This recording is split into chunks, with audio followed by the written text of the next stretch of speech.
ভাই বল্টু, এখন তো শরীর কীরকম লাগছে ভাই? ভালো লাগছে? একটু সুস্থ অনুভব করছিস?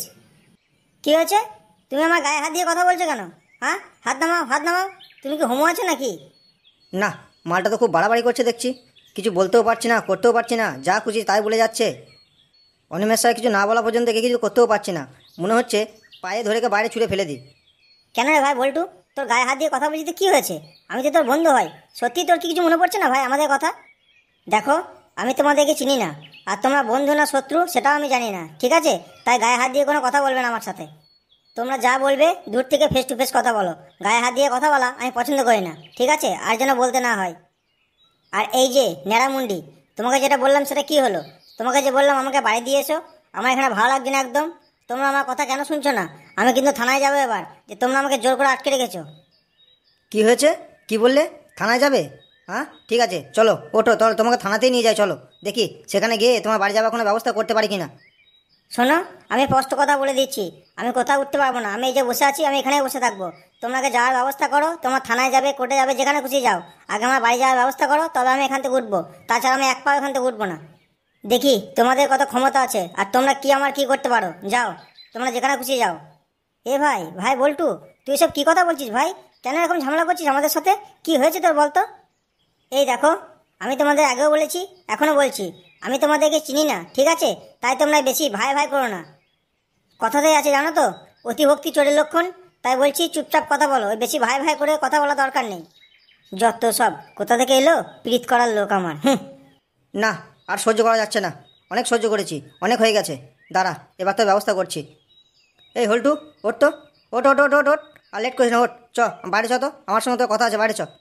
দেখ পল্টু, মাথা কাম করিস না, মাথা ঠান্ডা কর, একটু বোঝার চেষ্টা কর। এত মাথা কাম করলে হয় না ভাই, মাথাটা ঠান্ডা কর। দেখ হল্টু, তোকে ভালো করে বলছি, বাইরে চ, ঠিক আছে? তুই না একটু বেশি মারিয়ে ফেলছিস। অত কথা বাড়িয়ে লাভ নাই, তোর সঙ্গে বললাম তো কথা আছে, একটু বাইরে চ। বল্টু কেন থাকুক, তুই বাইরে চ, তোর সঙ্গে কথা আছে। আর এক কথা বারবার বলে আমার মাথা গরম করে দিস না, তাড়াতাড়ি ওঠ। ঠিক আছে, চ তাহলে বাইরে, কি বলছিস শুনে আসি, চ। বল্টু, তাহলে তুই এখানে একটু বস। পল্টু কি বলছে আমি বাড়ি থেকে শুনে আসি, আমি একটু পরে চলে আসছি। হ্যাঁ হ্যাঁ, যাও, তোমরা থাকলে বা কি, না থাকলে বা কি, আমার কিছু আসে না। তোমরা এখন কেন, তোমরা দুদিন পরে এলেও কোনো ক্ষতি নেই, যাও। তোমরা যেখানে খুশি যাও, জাহার নামে যাও। চলে পল্টু, চ। বাড়ি কি বলবি শুনে আসি, চ।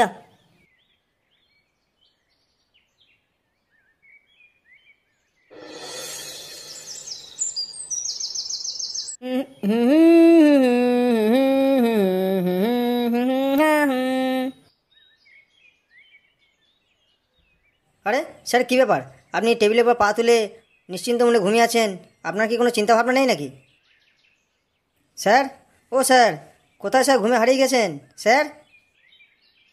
ও, কে ঝন্টু?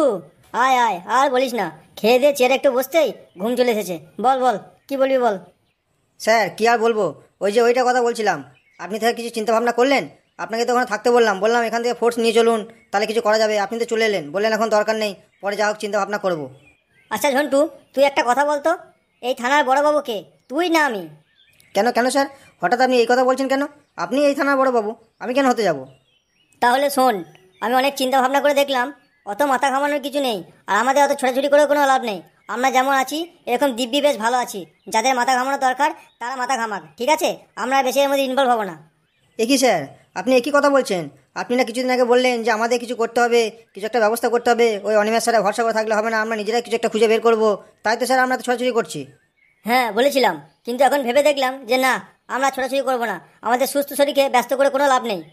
কেন স্যার, আপনি হঠাৎ এরকম পাল্টি মেরে দিলেন কেন? আমি তো ঠিক বুঝতে পারছি না আপনার ব্যাপার স্যাপার। তাহলে শোন ঝন্টু, তোকে একটা কথা বলি। ওই যে কিছুদিন আগে শহরে যে কেসটা হলো, সেটা শুনেছিস? স্যার, আপনি কোন কথাটা বলছেন? ওই যে শহরে কিছুদিন আগে স্যার একটা লেডিস ডাক্তার রাতের বেলায় নাইট ডিউটি করতে করতে রেপ হয়ে মার্ডার হয়ে গেল, ওইটা কথা বলছেন? হ্যাঁ রে ঝন্টু, আমি ওইটারই কথা বলছি। হ্যাঁ স্যার, ওটা খুব একটা খারাপ ব্যাপার স্যার। অনেক দিন হয়ে গেল, এখনও পর্যন্ত কোনো ফয়সালা হলো না, কোনো রেজাল্টও বেরোলো না। স্যার, দু একজন ছাড়া কেউ ধরাও পড়লো না। দেখ, তাহলে তুই নিজের মুখে স্বীকার করছিস তো যে এতদিন হয়ে গেল, দু তিনজন ধরা পড়লো, আর কেউ ধরা পড়ছে না? হ্যাঁ স্যার, এটা স্বীকার করার কি আছে? এটা তো সবাই জানে, এমনকি সংবাদ মাধ্যমও তো দেখাচ্ছে।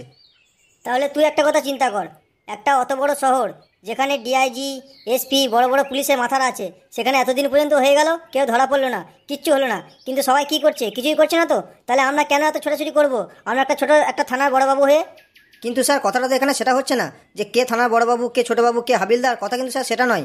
কথা হচ্ছে স্যার মানসিকতার।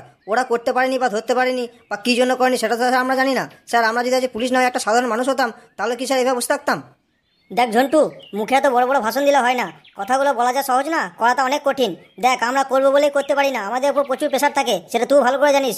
উপর মহল থেকে প্রেশার থাকে, লোকাল পার্টির প্রেশার থাকে, তারপর তো এমএলএ, এরা তো আছেই। তুই একটা কথা ভালো করে চিন্তা কর, আমরা যদি আজকে সব কিছু করে যদি ধরেও ফেলি, যদি এনে আমরা লকআপে পুড়ে দিই, কি হবে বলতো? কিছুক্ষণ পর হয়তো কোনো লোকাল এমএলএ বা বিধায়ক এসে কি বলবে, যে ওকে ছেড়ে দেন। তখন আমরা কি জবাব দেবো সবাইকে? সাংবাদিক, রিপোর্টার, গ্রামের লোককে, অন্যজনকে কি বলবো বল? তখন সবাই কি বলবে জানিস? যে পুলিশ ঘুষখোর, এরা ঘুষ খেয়ে সবাইকে ছেড়ে দিয়েছে। কিন্তু তুই তো একটু ব্যাপারটা বোঝার চেষ্টা কর। আমি তোর অবস্থাটা বুঝতে পারছি, তোর মনের মধ্যে কী চলছে সেটাও বুঝতে পারছি। তোর যতটা কষ্ট হচ্ছে হয়তো আমার তার থেকে কিছু কম হচ্ছে, কিন্তু আমারও কষ্ট হচ্ছে।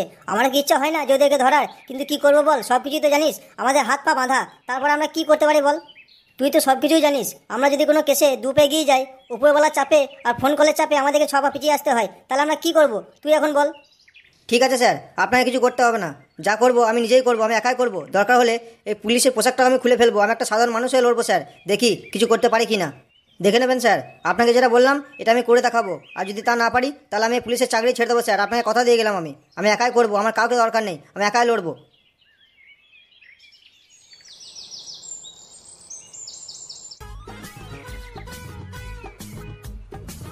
আরে গুরুজি, আপনি তখন থেকে কি করছেন? হাতটা নিয়ে কিছু ধরার চেষ্টা করছেন নাকি? একবার হাতটা বের করছেন, একবার হাতটা ঢোকাচ্ছেন, কি হচ্ছে? কি আপনার কোনো অসুবিধা হচ্ছে?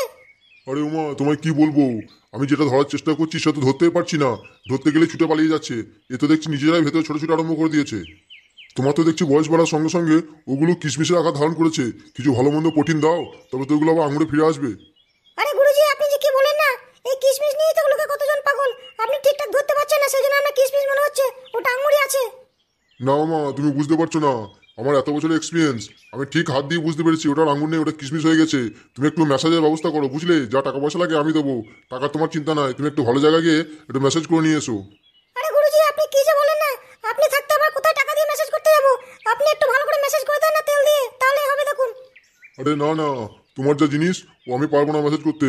তুমি কোথাও টাকা দিয়ে করে নাও, ঠিক আছে? কারণ তোমার আমাকে দিলে পোষাবে না। ঠিক আছে গুরুজি, আপনি যেটা বলবেন সেটাই হবে। তাহলে দেখি খবর নিয়ে কোথায় ভালো মেসেজ করে আপনার মনের মতো করে নিয়ে আসবো তাহলে। হ্যাঁ হ্যাঁ মা, তাই করো।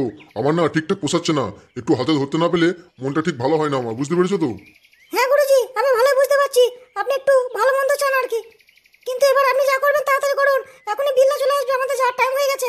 বেশি লেট করলে হবে না, ওইদিকে বিল্লা তলা বেড়ে যাবে। না না মা, তুমি ও নিয়ে চিন্তা করো না।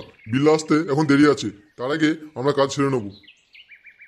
গুরুজি ওইদিকে সব ব্যবস্থা হয়ে গেছে, আপনারা রেডি হয়ে আছেন তো? এ কি গুরুজি, আপনি এখনও এসব করছেন এরকম টাইমে? আপনি আর শোধাবেন না গুরুজি। হে হে, কি যে বলিস না তুই? আরে বাবা, আসবি একটু বলে করে আসবি তো। জানিস তো বয়সটা বাড়ছে। আর তোরা কেউ ছিলি না, কি করবো ঘরে একা বসে বসে বোর লাগছিল, তাই একটু খেলা করছিলাম আর কি, আর কিছু না। আরে গুরুজি, খেলা করার টাইম তো অনেক আছে। এখন দেখছেন একটা এরকম সিচুয়েশন, আপনাকে এখন এরকম করতে হবে? আপনি আর শোধাবেন না গুরুজি। ঠিক আছে বিল্লা, ওই সব বাদ দে। আগে বল, ওইদিকে কিছু বন্দোবস্ত হলো কি? হ্যাঁ, ওইদিকে পুরো বন্দোবস্ত হয়ে গেছে, সব কিছু রেডি, শুধু আমাদের যাওয়ার অপেক্ষা। আমি তো সেটাই বলতে এলাম, তারপর এসে দেখলাম এরকম কাণ্ড হচ্ছে। আরে ও কিছু না, ও একটু টাইম পাস করছিলাম। ঠিক আছে বল, তাহলে আমরা কখন বেরিয়ে যাবো, কখন রওনা দিচ্ছি তুই বল। তুই যা বলবি তাই হবে, তুই যখন বলবি সেই সময় বেরিয়ে যাবো আমরা। দেখুন গুরুজি, বের হবো মানে এখন এইদিকে যা সিচুয়েশন, দিনের বেলাতে তো বের হওয়ার কোনো কথাই নেই। রাত্রিকালে বের হবো, কিন্তু রাতেও বের হবো, তাতেও বিপদ আছে। রাত্রি ঠিক 2-3টের সময় বের হবো আমরা। আর আমরা সব ছদ্মবেশ ধারণ করে যাব, এই ড্রেস পরে যাওয়া হবে না। ওরে বাবা, ছদ্মবেশ ধরে যাবি? তা আমি কি সাজবো, তুই কি সাজবি, আর উমা কি সাজবে সেটা বলে দে একটু, তাহলে তো ভালো হয়। হ্যাঁ হ্যাঁ গুরুজি, আমি সেটাই বলছি। দেখুন, আপনি সাজবেন একজন বিজনেসম্যান, ঠিক আছে?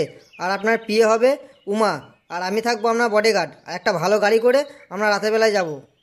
বাহ বাহ, তুই তো খুব একটা ভালো আইডিয়া বের করেছিস। বাহ, তোর বুদ্ধির কোনো জবাব নেই রে বিল্লা। তুই না আমার অ্যাসিস্ট্যান্ট থাকবি, ঠিক আছে?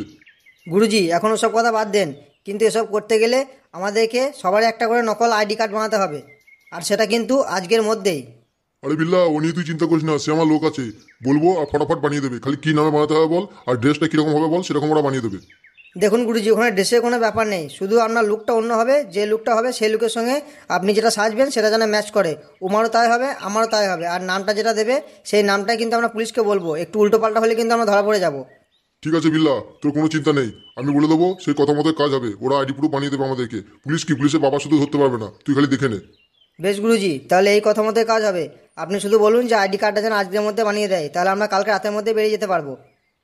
আর একটা কথা গুরুজি, আমি একটা ভিআইপি গাড়ি পেয়েছি, যে গাড়িটা কোনো পুলিশ চেক করবে না, ওই গাড়ি করে আমরা বেরিয়ে যাব। আরে বাবা, তুই করেছিস কি রে? সত্যি তোর না জবাব নেই রে বিল্লা। বেশ, তাহলে ওই কথাই থাকলো। তুই যা যা বললি আমি আমার এদিকে সব কিছু ব্যবস্থা করে রেখে দেবো। আর তুই যেগুলো বলেছিস গাড়ি টাড়ি, ওগুলোর ব্যবস্থা তুই করবি। আর আইডি কার্ডটা হাতে চলে এলি, আমরা নামটা কি নামে আইডি কার্ড বানিয়েছে দেখবো, সেই নামটা আমরা পুলিশকে বলবো। আর ওই যে বললি যে কি সাজতে হবে, তার জন্য ড্রেসটা কোথায় পাবো? ড্রেসের কি কিছু ব্যবস্থা করেছিস? ড্রেস সেরকম কিছু লাগবে না গুরুজি, আপনি আমাদের এখানে একটা ব্লেজার পরে নেবেন, আমরা একটা কালো ড্রেস পরবো, আর ওমার তো ব্লেজার আছে, ওইটা বয়ে চলে যাবে। দেখে যেন মনে হয় আপনারা বিজনেসম্যান আর আমি হচ্ছে বডিগার্ড, এইভাবে আমরা চলে যাব। তারপরে কোনো চিন্তা নাই, পুলিশের চেকপোস্ট পেরিয়ে গেলে এত কোনো চিন্তা নেই, আমরা ওখানে ঢুকে যাবো আমাদের আড্ডাতে। কিন্তু হ্যাঁ রে বিল্লা, তুই যে ভিআইপি গাড়িটার কথা বলছিস, ওই গাড়িটা যদি পরে কোনো কেস হয় তাহলে কি হবে? কেস মানে আপনি কি বলতে চাইছেন গুরুজি? আমি ঠিক বুঝতে পারলাম না, একটু খুলে বলুন তো। আরে পাগলা, কেস মানে যদি ওই নাম্বার প্লেটটা সার্চ করে যদি বলে এই গাড়িটা কে ভাড়া করেছিল, তখন কি হবে? আরে গুরুজি, আপনি কি আমাকে এত কাঁচা খিলাড়ি মনে করলেন? ওই নাম্বার প্লেটটা থাকবে না, একটা অন্য নাম্বার প্লেট লাগিয়ে দেবো, তখন যা হয় দেখা যাবে। এখন তো কিছু হবে না, এখন তো পেরিয়ে যাই আমরা। ও, তুই এই বুদ্ধিটা মাথায় ভেবে রেখে দিয়েছিস যে নাম্বার প্লেট চেঞ্জ করবি? বাহ বাহ, তুই কি সাদা বলি রে? আমি তো সেই জন্যই তোকে আমার বডিগার্ড করে রেখে দিয়েছি। তো কোনো চিন্তা নাই, তোকে একটা ভালো পোস্টিং আমি দিয়ে দেবো, সারা জীবন তুই আমার সঙ্গে থেকে যাবি। বেশ, এবার আপনারা তারা যা করছিলেন লুডো খেলুন, আমি চলে যাই, আমার ওদিকে একটু কাজ আছে। বুঝলি উমা, আর যাই বলো, বিল্লার মতো হেভি বুদ্ধি আছে। ও যদি এসব কাজ না করে ভালো করে পড়াশোনা করতো না, তাহলে দেখতে ওটা ভালো সায়েন্টিস্ট হতো বা কোনো ভালো জায়গায় পৌঁছে যেত। হ্যাঁ গুরুজি, সেটা তো বুঝতে পারছি, ভালো জায়গায় পৌঁছে যেত। তাহলে আপনার সব কাজগুলো কে করতো? তাহলে তো আপনাকে এতদিন পুলিশ হাত করা পড়িয়ে থানায় ভরে রেখে দিত, তখন কি হতো ভেবেছেন? ওই জন্যই ঠাকুর দেয় না, আপনার কাছে পাঠিয়েছে। হ্যাঁ উমা, এই কথাটা কিন্তু তুমি একটা খাঁটি কথা বলেছো, এটা মানতেই হবে। যদি ও আজকে ভালো চাকরি করতো তাহলে আমাকে কে দেখতো, সেটাও ঠিক কথা। এই বুদ্ধিগুলো কে দিত? বাহ, দারুণ কথা বললে কিন্তু তুমি। এসো এসো, একটু কাছে এসো।